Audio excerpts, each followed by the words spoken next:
Ezra chapter 3, verse 8 to 13.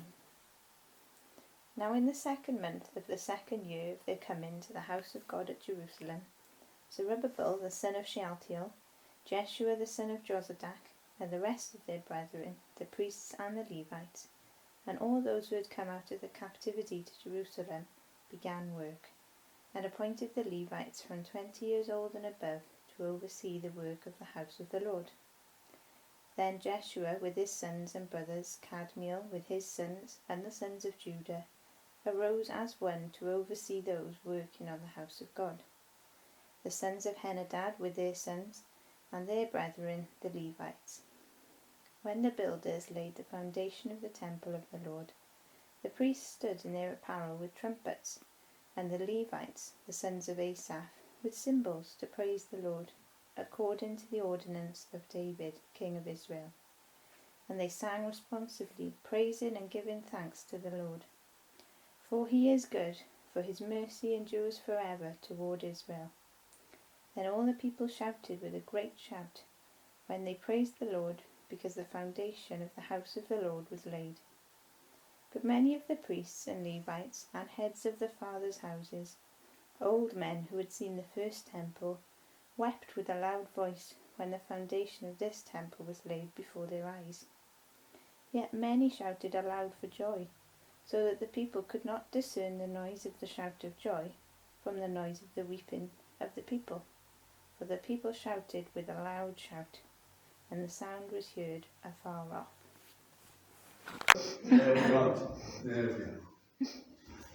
As I mentioned, I think it's just too busy a subject to look at the different feasts of the Lord, but just to give a summary, on the first day of that 7th month, that's what we looked at last week, they built the altar, and then on the 15th of the month, about a fortnight later, they celebrated what they call the Feast of Tabernacles, which is a feast that really is the most joyous of all the feasts, and it runs from the 15th of the 7th month to the 21st. It's a feast that they still celebrate today amongst the Jewish community, but they also had an 8th day. The 15th to the 21st are 7 days, but there was also an 8th day that they added to it, a separate day, and that's the day that John records of Jesus on that great day of the feast, in the Feast of Tabernacles. So that's what he's referring to, this 8th day. 8 in the Old Testament and in the New stands for something new, a new beginning. And so they would have the feast starting on the first day of the week for 7 days, and then on the 8th day, the beginning of another week, like the beginning of another day. And so we read of Jesus being raised from the dead on the 8th. I know it says the 3rd day, but if you count it, it's the 8th day, the beginning of a new age. And so it's just lovely sometimes when you just sit back and able to pick up some details and see them all meld together, to show how things work like that. Well, that leaves just over a week for the end of that month, for that 7th month. And so during that time between then and the starting of the foundation of the temple of the Lord, 7 months were to pass.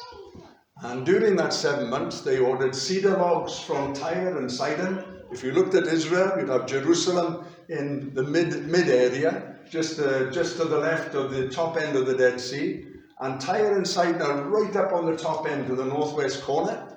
And there they ordered the cedar logs. That's where the original temple, the cedar logs there, the cedars of Lebanon, were sent down. And they would have transported them by sea, floated them down, and then brought across land, probably from the city of Joppa across to Jerusalem. And so those things, and while they were waiting for that delivery, they were able to get on with the job, and so they cleared the site. There would have been rubble there, wood of no use at all. There would have been stones there that they were going to use again. I don't know if you can remember in many years ago when that brother from Oakdale came down, W.J. Morgan. He preached one time on a Thursday night. I remember rededicating my life on the stones that were scorched and part of a ruin were the same stones that God used to rebuild the city.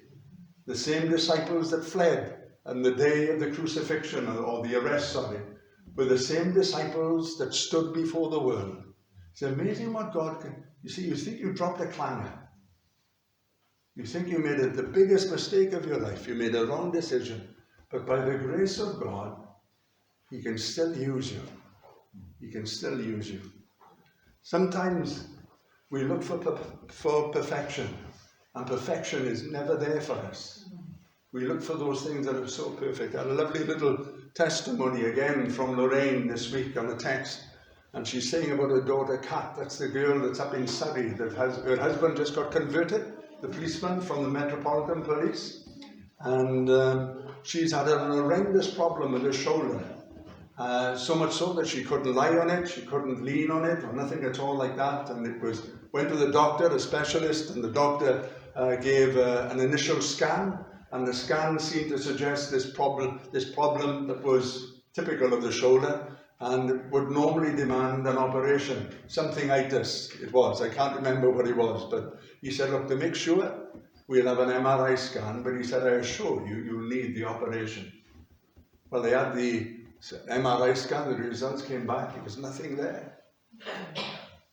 And during that period of waiting for this scan, she's been able to sleep on her shoulder, she's been slowly but surely able to come back, it's been recovered, and they were wondering about it, what was the cause of it? Then her husband, now this is before he was converted, he's referring back now to a time before he was converted, he said, Kat, I was praying that God would have mercy. Now, you might say, well, good God, you remember about Cornelius? Before he was converted, his prayer came up before God as a memorial. And he heard him. Marvelous. We look for perfection. But there's a boy there that was in Surrey that's seen things that we wouldn't want to see. Praying that his God would be merciful to his wife. And I think it's just marvelous how God is able to use things and do things in people's lives. Well, they cleared the site, and 7 months passes, and the logs come, and Henadad and his sons and the Levites overseeing, which is what they do. That doesn't mean that they weren't afraid to get there, or they were afraid to get their hands dirty. It's what their job was. And when we stick to our jobs, tonight now, I forget who it was that come in. Who was it? I said, oh, Nita, was it? Nita come in. Neil's got the plan up there. I said, Nita, you're down here in the front. So as she's walking down, he said, Nita, you're down there in the front. See, we all got our jobs to do. All got our jobs to do. We think we've got to cover every base. Not that I was thinking that, just force of habit with me, but I wasn't thinking that, to keep the job. But 7 months passes, and Henadad starts work. And this is what we read in verse 8. In the 2nd month of the 2nd year of their coming to the house of God at Jerusalem, Zerubbabel and Joshua and their brethren, the priests and Levites, and all those who had come out of the captivity, began work. Chapter 3 is a chapter about unity. Constantly, it's made reference to. I mentioned last week, and just mentioned briefly tonight, that on the 7th month there were these 3 feasts, and the first one was on the first day of the 7th month, and it was called the Feast of Trumpets. And the sole reason for the Feast of Trumpets is to bring the people together. What do we read on that first day of the 7th month? In verse 1 it says this, and the people gathered together as one man in Jerusalem. I don't know, we're not told that they did the Feast of Trumpets, but certainly the spirit of the trumpets was there with them. They gathered together as one man. They gathered together. That's in verse 1.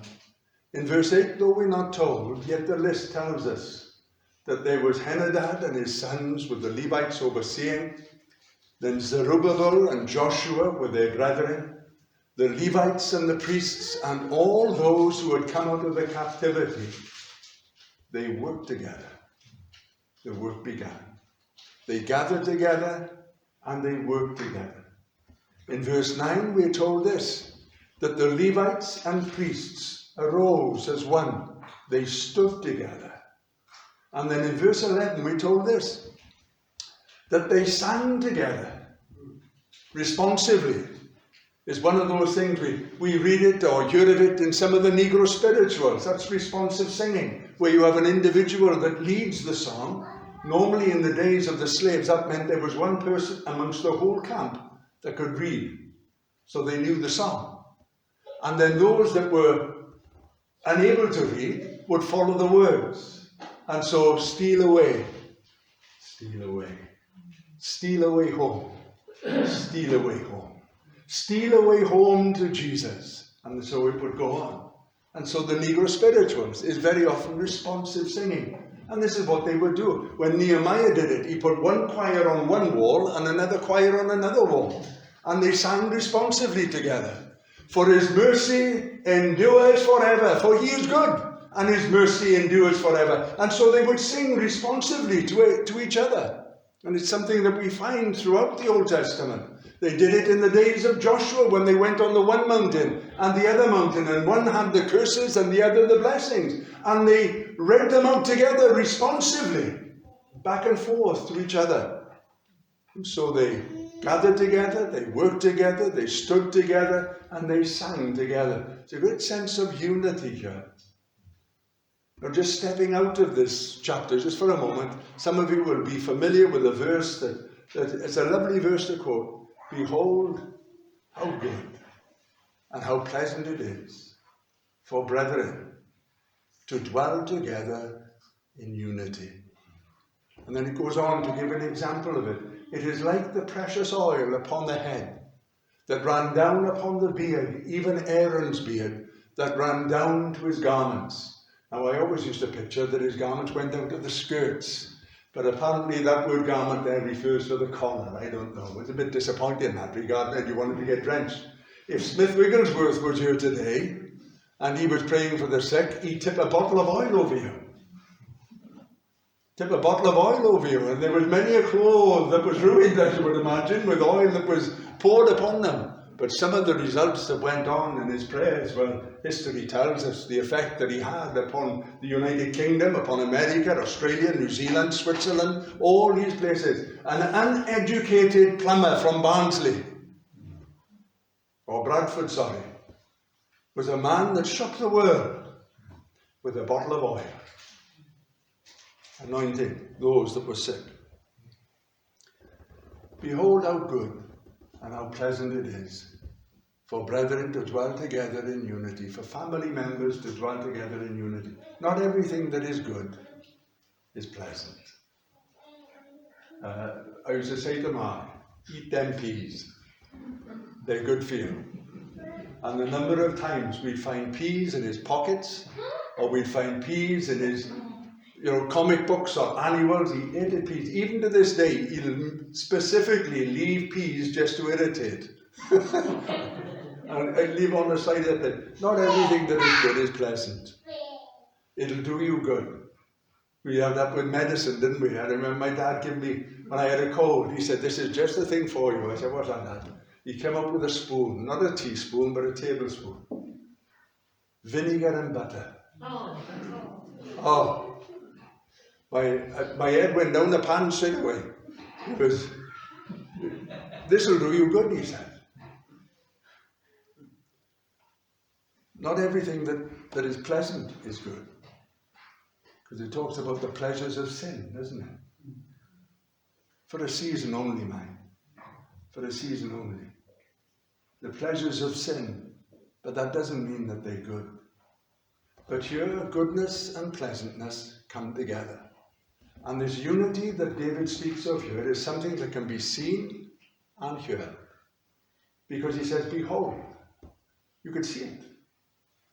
If you were there now in this day where these people were gathered together, you would have seen it. You would have seen the unity there. You would have seen that sense of being together there. But it also could be heard. Because when it says how pleasant it is, that word pleasant there is rooted in a word that we would be familiar with, musicians especially, harmony or harmonious. You would not only see it, you'd hear it. And I'm sure if we were there, we'd feel it as well, wouldn't we? Feel that unity.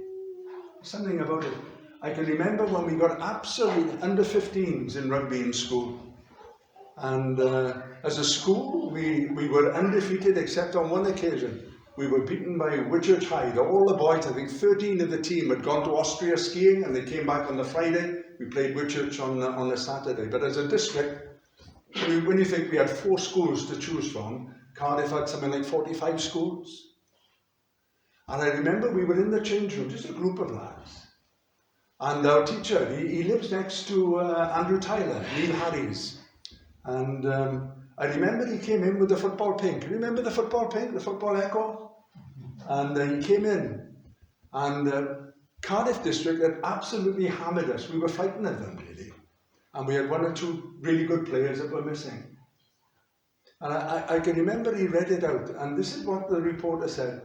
Cardiff district should walk their way through into the next round against Caerphilly after having beaten them just recently, 45-3 I think it was. We drew with them 3-all down there, and we beat them 10-0 up at Caerphilly. And I can remember when he read it out, there was a sense of togetherness there. A sense that, do or die, we're going to win this. Now, there's a unity that is earthbound.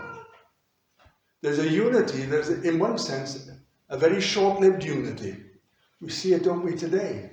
The unity of the first wave of the virus, where people were responding one to another, communities were. But now look at the what would you call it? The division. People say, "Well, I don't want to go into lockdown." Well, no, none of us do.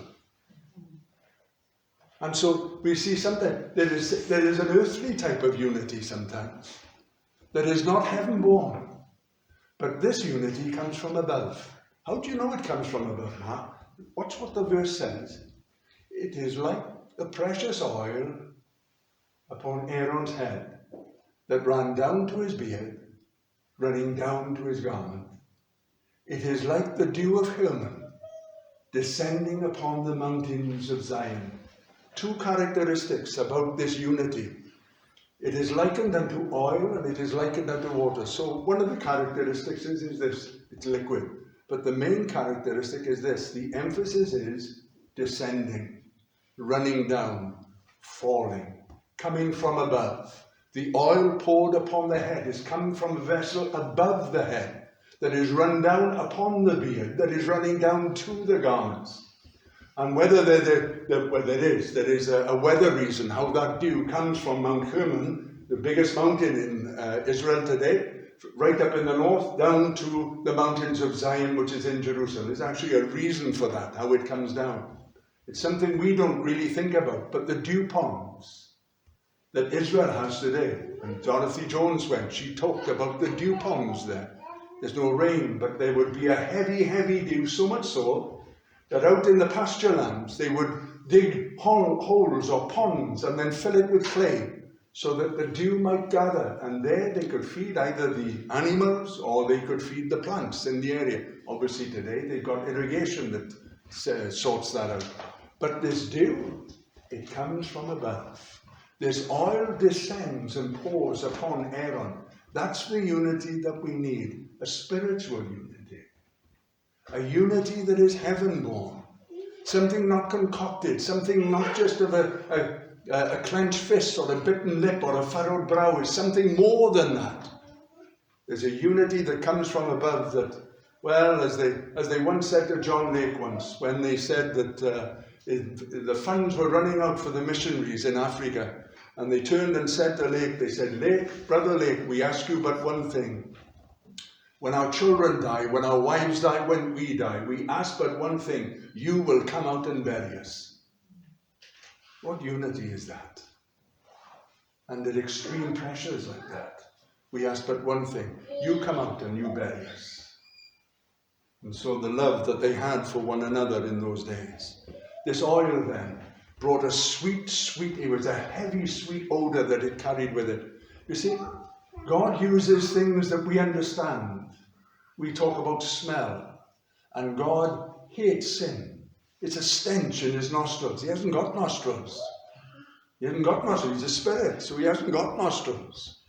But he talks in language that we can understand. Sin is a stench But when Aaron presented himself before the Lord with his oil on, he was a sweet, sweet smell. And so this unity brought sweetness into the atmosphere. No competition. No looking over the shoulder. It brought that sweetness there. The dew, its freshness, its fruitfulness. And so this dew, it would be so fresh. Be lovely just to, well, David says, how good and how pleasant it is to see this happening amongst us. If we were there, we would have seen it, we would have heard it, we would have felt it. That this unity that comes from above. Let's just see what happens then. In verse 10, we read concerning this, when the builders laid the foundation. When the foundations are destroyed, it says in the Psalms, what shall the righteous, or what can the righteous do? Well, there's only one thing you can do when the foundations have been destroyed, and that's to rebuild them. That's what revival is all about in reality, is the rebuilding of foundations, the recovery of foundations. And so here they rebuild the foundations of the temple. It's not the same size. It's not what they used to have. But remember this, when you go through this book and when you go through the prophets that are linked into this book, never once is there a criticism from heaven or a rebuke to say that this temple is smaller than the other. If anything, there's a glorying in the fact that it's smaller than the other temple. And so no, what we have today is not what we want. No, we have today is something that is not as good as it was. The numbers are less, the people are less, the liberties are less, the feelings are less, and all those different things. The organization is so organized today, we can have everything sorted out. It's not what it was. But God is not rebuking us for that because of the situation. So His Spirit can still move amongst us. His hand can still stir our hearts. And so here, when the foundations are destroyed, what can the righteous do? Well, they can rebuild them. And that's what these brethren did. Henadad and his sons, they rebuilt. Look at the effect that it had. Now, verse 10 through to verse 11 and 12. Verse 10 says this, the priests sounded with their trumpets. When the final brick was laid, when the final stone was put in, just the foundation now, man. When it was laid, the priests sounded with their trumpets. The sons of Asaph, the Levites, they sounded with their cymbals. I don't think they were just little things like that. They might have been big cymbals around. And then it says, and they sang responsively, and the people shouted with a loud shout, and there was praise and there was worship. So what happens when the foundations are restored? The people worship God. That's what happens. I said about every revival is built upon the foundations of former days. But there's dangers here. They say when you climb Mount Everest that one of the most dangerous parts is the descent, because you've done what you've set out to do. And your concentration levels are not as great as they once were. And what was known or is known today as the death zone suddenly becomes an area you want to stay in. Suddenly you're isolated. Suddenly you're cold. Suddenly you're dehydrated. Suddenly you're without oxygen. Suddenly you make the step that you would never have made on the way up. And so many of those that have fallen on the descent, not on the ascent. The success has gone to the head. And so often, don't we, when we see teams that do so well against the hierarchy or the top, we've seen it with England and Belgium, beating the top team in the world, and then falling to Denmark that's ranked way below them. You take the concentration level off. Here's what happens here. There's times when it's good to look back. It'll do you good, it'll encourage your heart. Reading of Martin Lloyd-Jones will encourage your heart. Reading of Charles Spurgeon will encourage the heart, yes. But watch what happens here. Verse 12 says this, many of the priests, time's moving on, isn't it? Many of the priests and elders, the old men who saw the first temple, wept aloud when they saw the foundation laid, but many shouted for joy. It's the first sign of tension between them. The old men were looking back, and the younger people were looking around, and what they all should have been would have been looking up, should have maintained the thought, the idea that God is there in the midst of them. Looking back can be helpful, but on this occasion, definitely not so, not helpful at all. Change very often means compromise in people's minds, but here change is all about cooperation. It's not about compromise at all. We never hear a word, a whisper from heaven that this is something that ought not to be done in the laying of the foundation, something that God glories in when you read about it in the prophets. But here's a group of people that think that change is compromise. But no, change here is not compromise. It's about cooperating with one another. And so the anchor that is there in the past that we look at is not there to hold us back. It's not there to hold us back. It's there as a rudder to guide us forward, as Warren Wiersbe said, which is a lovely way of putting it. It's not an anchor to hold us back and to say, well, this is how it was done before. It may well be right in that this is how it was done before, but that doesn't mean it's set in concrete. And here, it was not set in concrete. And so we have this situation where the older generation that could remember that first temple, that saw it, that left it, when it was completely desolate, and they would have looked back and seen the gold, they would have seen the marble, they would have seen the bronze, they would have seen the silver, they would have seen everything that was there that was stupendous, perhaps one of the great 7 wonders of the world. And they looked at this frugal, narrow foundation, and they wept. But there were those that shouted for joy. No, this isn't what we would want, but it's better than what we had. And may God grant us a meeting place here where we can see his hand working, because soon we're to read of 2 men that have come along and to help Zerubbabel and Joshua and help the whole people, and their words strengthen the brethren. But it take a little time for problems begin to appear, as we see. Well, time has gone. Apologies for going on just a little longer than I'd meant. But I hope it's been of some help, that there is a unity from above that we can taste of. Jesus said, "By this shall all men know that you are my disciples, if you love one another." That's unity. You can feel it, you can see it, you can touch it sometimes, where the unity and love of God comes.